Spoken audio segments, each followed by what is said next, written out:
All right, let's do a quick joke before we go through it here. This is a long one. It's kind of a half joke, half rant, but here we go.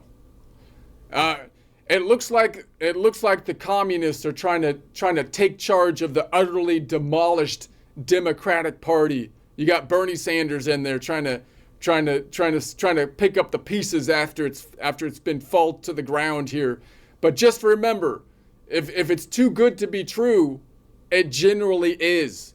Communist policy is not helpful. At best, they're help empty, having no real positive impact, and at worst, especially in the long run, communist policies are help crushing. They're not helpful, they're not help empty, they're help crushing, disincentivizing, demolishing, destroying the actual helpful forces in an economy and society. It seems like the new Snow White movie that went out, it's out recently, this new remake of Snow White has some communist themes in it as well, which is it's like everywhere they're trying to come back with this kind of commie thing, and the movie's not even above board. It's not even above board movie. Above board being good enough not to have to check your phone in the middle of the movie, risking pissing off others because you're so bored. It's not even above board. The movie wouldn't even be above board if you watched it while flying a plane at 10,000 feet. Above clouds, yes. Above board, no. I'm still forced to check my phone even as the flight attendant threatens to take it.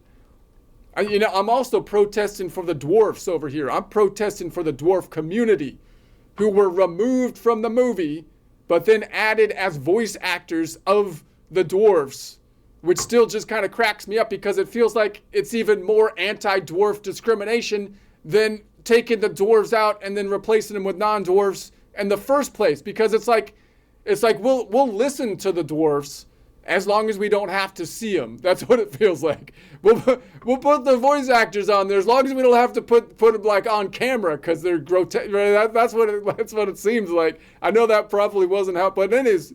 Honestly, and nobody ever listens to the protests of the dwarf community anyways, as they're pissed off because they're taking their jobs, man.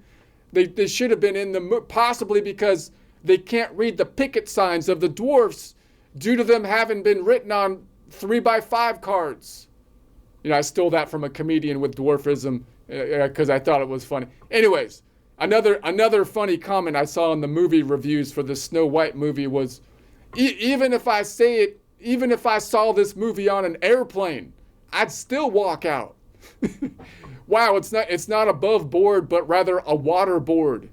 The movie's not above board, it's a waterboard.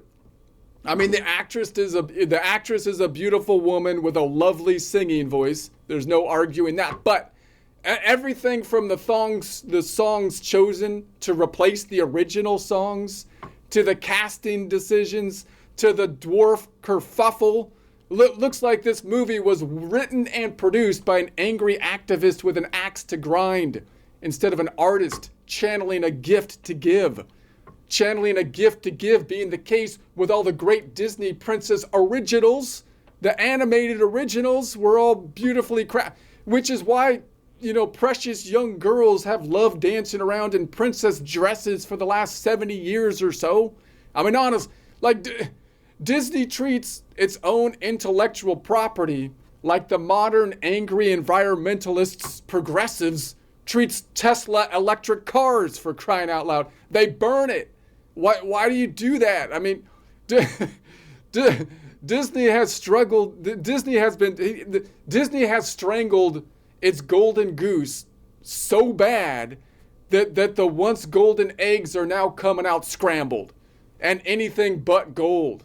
They're not worth anything except a rancid object that Disney can then hurl at its own fans. How is it the mighty House of Mouse has turned into a tiny rat hole? It's crazy. I wish Disney would find a CEO willing to cut the crap and the fat like Doge is cutting out the government waste, freeing up Disney to dream again.